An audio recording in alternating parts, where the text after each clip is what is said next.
Peut-être au début, on croit il y a 50, 60 ans, quand on s'est connu, c'était quoi, en 50, en 50. Donc ça fait pas mal. Mais je crois qu'il y avait une différence entre les autres gens de cinéma à notre époque et nous, c'est qu'on a commencé par recevoir.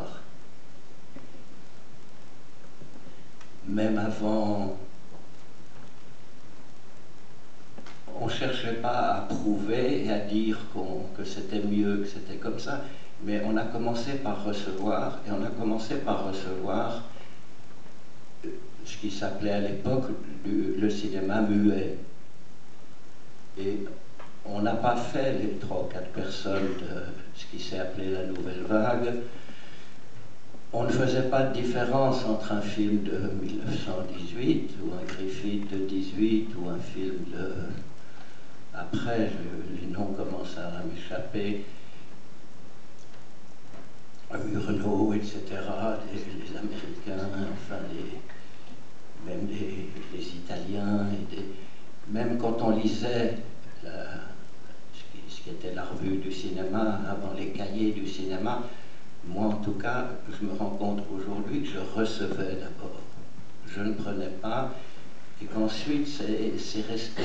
Et aujourd'hui c'est très conscient, avant c'était inconscient, et je cherchais à prouver, à dire, même ayant fait partie d'un peu de cinéma militant et tout ça. Et puis,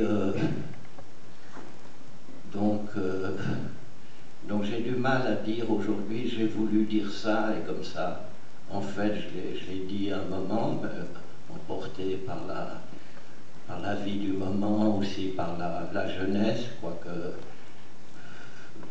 faire des films, moi j'ai commencé vers 30 ans seulement, un peu avant.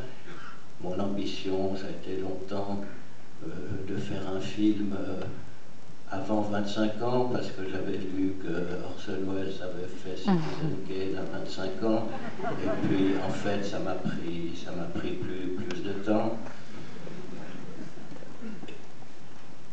Et j'ai cru qu'il fallait prouver que je savais si mes lectures, tout ça, comme si j'avais une théorie.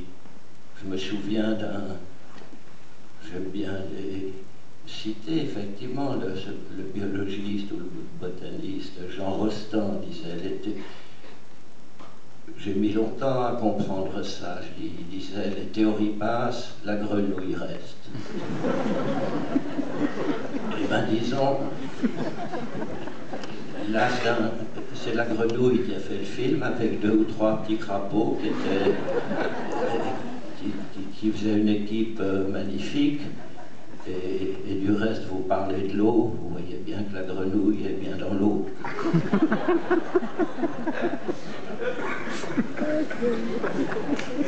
Jean Douchet.